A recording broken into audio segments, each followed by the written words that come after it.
उदय नारायण चौधरी और आलोक मेहता जी को आज कुछ आग्रह करना चाहूंगा कि अक्षरकटवा ज्ञान से कुछ नहीं होता। आलोक मेहता जी, पहले तो आप ये जानिए कि 10% आरक्षण वाले जो लोग हैं उसमें ब्राह्मण समाज के जो शासन है वो पेशवा और मराठी के अलावे कहीं नहीं।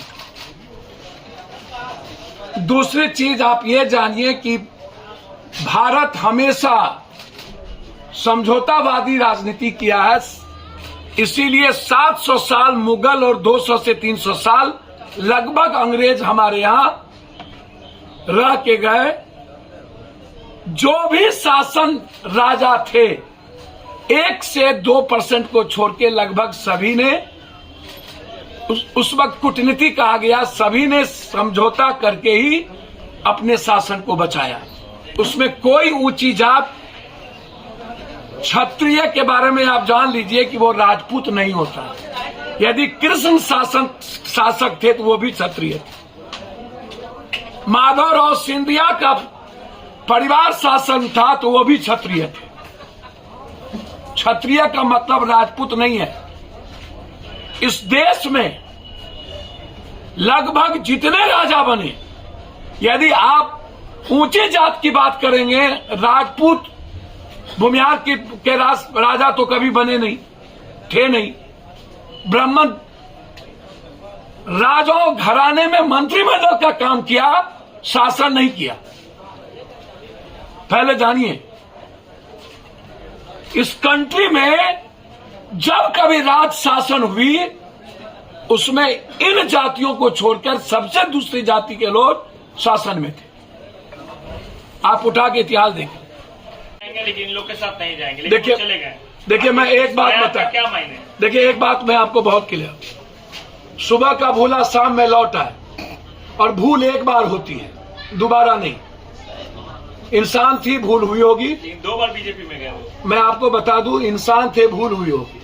पहली बार कंप्लीट रूप से स्वाभाविक गठबंधन था। दूसरे बार जब वो बोले थे कि मिट जाएंगे, नहीं जाएंगे, तो वो अस्वाभाविक गठबंधन था। भूल पप्पू यादव से भी होगी, भूल राम से भी होगी, भूल नानक से भी। पप्पू यादव कैसे कह सकते हैं कि मुख्यमंत्री नीतीश कुमार तीसरी बार ये भूल ना करेंगे? सर, मैं जितना नीतीश कुमार जी को जानता हूं, मैं दिल से कहता हूं कि नीतीश कुमार जी वैसे राजनीति का कोई अपना चरित्र नहीं है, दोगलई चरित्र है। पहले कूटनीतिक चरित्र था, अब दोगलई चरित्र है। लेकिन जो उम्र है नीतीश कुमार जी की, और 20 साल मुख्यमंत्री रहने के बाद, और गांधीयन थॉट पर यदि वो चल रहे हैं, मैं दिल से कह सकता हूं कि नीतीश कुमार दूसरे बार कतई बीजेपी के साथ नहीं। बीजेपी ने कह दिया, पहले ही कल बोल दिया था कि अरे बीजेपी को नीतीश कुमार ने छोड़ा, बीजेपी को तो थूक फेंके चट्टल। चिराग के बारे में भी बोले थे, सामान फेंकवा दिया। बीजेपी की अपनी कोई औकात है? लालन सिंह को टिकट 47 वाले को दे करके अपनी औकात है? चिराग जी को लेने के लिए बाप बाप, सानी को लेने के लिए मंत्रिमंडल से निकाल दिया, बाप बाप बाप बाप। किसका नाम लेते हैं यार? सत्ता के लिए ये जब पुलवामा करवा सकते हैं, हम मियाँ जी कर सकते हैं, ये गुजरात में दंगा पैदा कर सकते हैं, ये कुछ कर सकते हैं। सर मैं एक बात बोलूं, पहली बार हमको लगता है हमको चुल्लू भर पानी लाइए, डूब के मर जाए। बेटा कसम, बाप कसम, बीवी कसम, कहियो देखिए राजनीति में खाते, अमाय कसम। अरे उपेंद्र जी, यदि हिस्सा मांगना हो ना तो बिहार के गरीबों को के लिए लड़िए ना।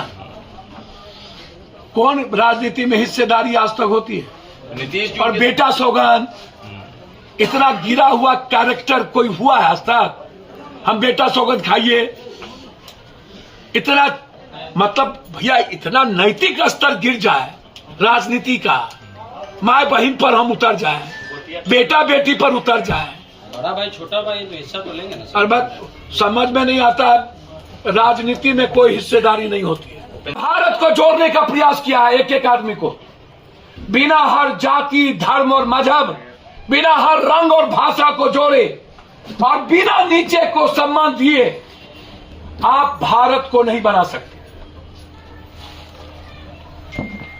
भाजपा और आप में फर्क क्या है? भाजपा मियां को गाली देता है, हिंदू मियां करता है। इसकी औकात नहीं है चाइना को चैलेंज करने की, इसकी औकात नहीं है रूस और अमेरिका की बात करने की। मैं इतिहास आज बताना चाहता हूं। 200 साल पहले गोरा काला का झगड़ा था अमेरिका में। काले को पट्टी बांध के रखा जाता था, और जब यह शब्द अमेरिका के बड़ी डेमोक्रेसी में कदम हुई, एक बार भी गोरा काला का सवाल नहीं हुआ। फिर हजारों साल के बाद जो शोषण, जो धर्म, जो जाति 1000 साल से है, आज जब आर्थिक आजादी की बात है, भारत में ही हिंदू मियां क्यों? भारत में ही दलित गैर दलित क्यों? भारत में ही शोषण की नींव डोम चमार आदिवासी क्यों? क्या कारण है कि अमेरिका तरक्की की बात करता है? मात्र 2 डेमोक्रेसी होने के कारण एक बार भी अब काला की चर्चा नहीं होती है। भारत में बीजेपी मात्र हिंदू मियां, मात्र हिंदू मियां, हर बातों में हिंदू मियां, और क्षेत्रीय पार्टी हर बातों में जाति को गाली दे। तारन का मतलब देखना होता है, अक्षरकटवा ज्ञान ना रखिए। जो अक्षरकटवा ज्ञान रखते हैं ना, उनसे मैं आग्रह करूंगा, राम के कैरेक्टर को अपना लीजिए, हनुमान को जिंदगी में अपना लीजिए, और 95% जो उसमें ज्ञान है उसको अपना आइडियोलॉजी बना लीजिए, 1% को छोड़ दीजिए।